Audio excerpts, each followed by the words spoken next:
Greetings, everyone. This is Brian Croce with Auto Racing One. I'm here with Mark Cipollone. Mark, we had the Saturday night. We had the Desert Diamond West Valley Phoenix Grand Prix for the Verizon IndyCar Series. Race was won by Simon Pagenaud. It was Pagenaud's sixth win in the last 18 races. I guess just your overall impressions of the evening, the race, etc. Well, good race for Simon Pagenaud. He's driving very well. He's in the prime of his career. He's of course the defending series champion, but it was his first oval win, and so good for him. But we've seen road racing drivers like him do good on the ovals. They're able to adapt eventually, and he's getting better and better. So good for him. The race itself wasn't so good. There was no pacing for the lead. It was pretty much follow the leader. And that's all because of the aero package that they have on these cars. We've been saying it for years that they have to take the wings off the cars or reduce the wings down to a minimum. Case in point is Indy 500. The wings are small. They run the rear wing at a negative angle, and so that's how little of the wings they're using at Indy. And the racing is great. Well, what a novel idea if they did that on all the tracks. And so what if the cars go slower? They set a new track record at Phoenix this weekend, almost 195 miles an hour. Could you imagine that? Almost 195 miles an hour on a 1-mile track. And it isn't even banked that much. Incredible speeds, amazing. But guess what? Nobody bothered to show up. Headlines in the paper on Saturday morning in Phoenix. New track record, 195 miles an hour. People don't care about that. They want to see good racing. And so nobody came. If there were 3,000 people in the grandstands, I'd be surprised. Maybe 4,000. But that was it. It was horrible. Less than last year. And last year the racing was horrible. So less people came this year. And guess what? Even less people are going to come next year because the racing is horrible. So, look at Formula Ford. And now, nobody is saying that IndyCar should become Formula Ford. But I'm trying to make a point here. And the point is that Formula Ford has no wings. They have no underbody downforce. They have skinny tires. And the racing's fantastic. They pass and they repass. They slide around. Right? So the point is IndyCar has gone too far with the downforce. Now, next year's new aero package is going to should improve the situation. We're going to see smaller wings, but the underbody downforce is going to increase. So the overall downforce, I don't know. We haven't seen the car yet in real life. They haven't published any numbers as far as downforce. So I don't know if the cars are going to have the same amount of overall downforce as they do now. If they do, the racing may not be as good as one would hope. But we've published concept cars for IndyCar of what the next generation car is, and pretty much the wings, the back wing is just like the wing they run at the Indy 500, and the car has no front wings. And so if it goes slower, so what? We want to see good racing, good side by side, wheel to wheel racing. That's what's important. Yeah, let me just say I was at Phoenix last year, and while the racing wasn't great, the general vibe, I think, was optimistic in that they were building an event and that things were going to get better and that it was sort of the partnership had been rebuilt. But you just can't keep having dud year after year after year. But the event is going to fail. And this is not an event. I think this is an important event in that it's a traditional oval for a series that needs viable oval events. It's a good market. They have a lot of history there. And you've got to put on a better show if you want the race to last. And I just think it's really that simple. For a lot of the reasons that you said. And the quality of the show was reflected in the crowd. Yeah, no question about it. F1 went to more downforce this year. We haven't seen a pass yet on the track for the lead, for second place, for third place, or fourth place. It's all, the only changes you get in position in F1 for the most part are in the pits when they make pit stops. So that's not racing. That's not racing. So that's this whole idea of let's go faster and faster and faster and more downforce. It doesn't work. It's been proven year and year, that the racing doesn't get better, it gets worse. And that's reflected in the popularity of motorsports. NASCAR had more downforce a couple of years ago, if you remember, and they've removed downforce from the cars, and the racing has gotten better. Their attendance hasn't gotten better, but the racing has gotten better. So. Yeah, and speaking of that, you brought up attendance, and this is something we've also talked about with just the declining attendance at motorsports events. So a lot of empty seats at Richmond this weekend. That's traditionally been an event that has been full. We've, of course, talked about Phoenix. There are other layers to this. It's not just racing that is having problems. It's a lot of sports. It's a changing society. It's changing technology. People have more ability to stay home nowadays than they did previously. However, you've got to have a certain number of people in the stands if these events are going to be viable and if the sport's going to be viable. And are there any solutions here? Well, there might be one. And I go back to Bill France Jr., who was a very smart man, very smart businessman.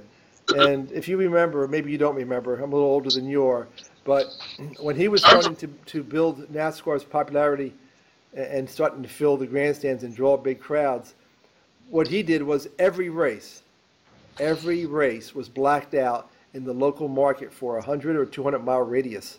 I forget which it was. So if you wanted to see the race, you had to go and see the race and buy a ticket.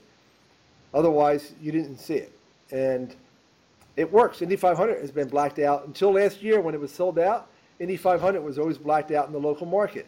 It should be that way for every market. And it should be that way on the internet too. Remember, most people get their internet from their cable TV provider. So it should be blacked out there too. You gotta buy a ticket. Otherwise you don't see it. And I think that would help the attendance at the tracks. It would probably have a positive impact. But there's still bigger problems in motorsports. There's still an overall decline. If that was the only solution, we would see a decline in attendance at NASCAR races with a corresponding increase in TV ratings for NASCAR races. And in fact, their TV ratings are also going down. So NASCAR's got a real problem, and so does IndyCar for that matter, in that they've lost the youth of this country.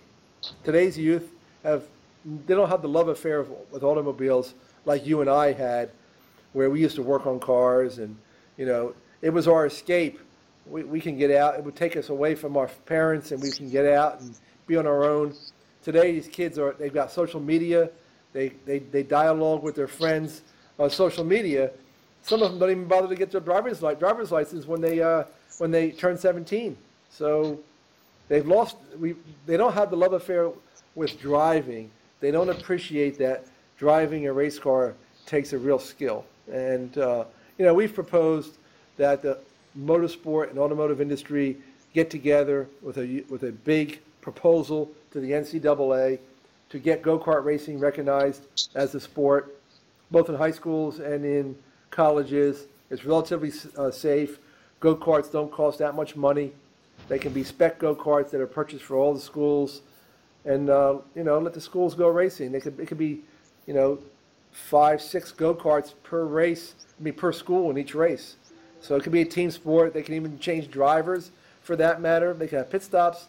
It doesn't have to be one driver driving the whole race. So it could become a team thing, and if it's done right, it would give the youth of this country the understanding that driving is a skill, because when they try out for the team and they don't make it, they find out that driving fast is really hard. And I think then they would appreciate it as a sport. Then they would follow their classmates as their classmates went from high school to college, and if they were really good race car drivers, they would follow their careers, and the alumni would follow how their school is doing. It become a more of a grassroots sport. And by not having motorsports in our schools like the stick and ball sports puts motorsports at a real disadvantage. And I believe that it can be changed, but it's going to take Ford, Chevy, Honda, Toyota, Mercedes, BMW, GM, everybody to get together, put some money behind it to get it started, and make a real commitment to make it work. And, hey, Ford and Chevy and Honda, they want to sell cars. They want to sell cars to college students, don't they? Of course they do. When kids graduate from college, one of the first things they do is buy a car, right? So what a good way to get yourself in front of students, of young people, by being involved with these go-kart races, right? Have your name as the sponsor of the race. Have some cars, on the lot with if the go-kart races are in the high school parking lot, park some Fords and Chevys out there for sale, so the kids can sit in them and try them out, and see the cars. Put your product in front of the youth of this country. It's a win-win situation. It's going to take a concerted effort, and I don't want to sit here and say it's easy, because it's not. It'll be a major undertaking. But if something isn't done, my concern is in 10 years we will not have a sport, and then we're going to say, "Oh my God, we're going to panic. We got to do something." Well, then it's going to be too late. It's got to get done now. Anyway, I'll get off my soapbox. No, it's a big picture issue that I think it needs to be addressed, and we're going to keep banging that drum until people listen, and not apologize. Nobody has come up with a better idea yet. I haven't heard a better idea from anyone. Everybody says, "Oh, the attendance is going down, the TV ratings are going down," but I don't see any solutions. They talk about social media, getting more involved with social media and this and that. Doesn't seem to be working. It seems to be getting worse and worse. So they've been trying social media now for 2-3 years. What's it doing? Nothing. So yes, social media. That's not the solution. Yes, social media is a tactic for better engaging the people that you already had. It is not a marketing strategy. Nope, and I absolutely think that is sort of after, we're 10 years into or a decade into this whole social media thing. I think that's the conclusion people are beginning to reach. I'm going to shift gears here. A guy who's been a big topic of discussion on our shows here recently has been one Fernando Alonso. I find him an endlessly fascinating figure for a number of reasons. Today, he jumped into an IndyCar for the first time. I'll admit, I haven't yet seen any quotes or any news from what happened at Indianapolis today, but care to fill us in? Yeah, sure. Well, it all went very well. He passed his rookie test with flying colors. Never put a wheel wrong. His top speed, I think, was 222 miles an hour. And the only big excitement for the day, I think, was when he hit two birds at the same time. One bird in one side pod, and one bird hit the other side pod right at the same time. So that was kind of strange. That kind of surprised him at over 200 miles an hour. But other than that, it was all pretty routine, and he did a great job. And he was pretty excited afterwards. I think he really enjoyed it, and he's ready to go racing. He's ready for the 500 now. His car went a lot further than it did in the Russian Grand Prix. That's for sure. The Honda built a fine engine. Honda builds great cars. They can't get it right in Formula One because the Formula One formula is so sophisticated that Renault struggled for a couple of years with it, and they're still not competitive. And now Honda still can't get it right. Something's wrong with a formula when it's that hard to get right. There's something wrong. Mercedes, you know why Mercedes got it right from day one? Mercedes developed that technology years and years before anybody else. And then they went to Formula One, to the FIA, and said, hey, this is what the next F1 engine should be. And so guess what? The FIA bought off on it. Yeah, that sounds like a good idea. Well, Mercedes had it all done already. And so for the last 3 years, they've been dominant. Now, finally, this year, Ferrari has finally caught up, and so it's become a little more competitive. Yeah, you might remember one of the first articles I wrote for you was when Lewis Hamilton switched from McLaren to Mercedes. And you and I talked on the phone, and we were basically like, what's this guy thinking? What's wrong with him? So I wrote this huge, Hamilton's sort of committing career suicide. And as it turned out, he probably knew that when the regulations were changing, Mercedes was going to have a huge upper hand. Of course, that upper hand continues to this day. We saw Valtteri Bottas score his first win this weekend in the Mercedes. I guess we're not supposed to sort of cheer in the media, but something of a heartwarming win. It was nice to see someone who has sort of paid his dues get that first win, and also nice to see sort of a fresh face in victory lane. I guess just your thoughts on this past weekend's Russian Grand Prix. Yeah, it was great for Valtteri Bottas. I mean, I think, if he didn't get this chance, if Nico Rosberg did not retire, we would have never known maybe how good Bottas is. Because in Formula One, the technology is such a big part of the equation that there's such a disparity between teams. Bottas with Williams would have never been able to show that he could win a Grand Prix race. And now he's with Mercedes, and there's only 4 good seats in F1. The 2 Mercedes seats and the 2 Ferrari seats. Unless you're in one of them, you're not going to show your skill. So, Bottas out-qualified Lewis Hamilton the last 2 races. And this last race, he was a half a second faster than Lewis Hamilton. And in a race, Lewis Hamilton was 30-some seconds behind him at the finish. So Bottas might be better than Lewis Hamilton. Can you imagine the great Lewis Hamilton that the British media fawns over? I'm not saying he's not a good driver. He's a great driver, right, Lewis Hamilton. But he's got a great car. He's got a great car. And now that Bottas is in the equal car, all of a sudden he's giving Hamilton a run for his money. Now the year is young. We'll see how it goes the rest of the year. Bottas may have a meltdown, and he may not do all that well. But I have a feeling that you're going to see that Bottas is a better driver than most people thought. And, thank goodness that Nico Rosberg retired, or we would have never known that. And that's the problem with F1, is that guys like Fernando Alonso, who we know are good, are just moving chicanes in the back because their car is 4, 5, 6 seconds a lap slower. Yes, that's not racing. It's not racing. That's engineering. Yeah, I mean, a guy like a Nico Hülkenberg, who I would love to see with a Ferrari or Mercedes. He's been good for years and years and years. He's good everywhere he goes, but he's never going to sniff victory lane driving for Renault or Force India. Nope. So, anyway, that is all for this evening. For Mark Cipollone, I'm Brian Crocio. Thanks for joining us. Good night, everybody.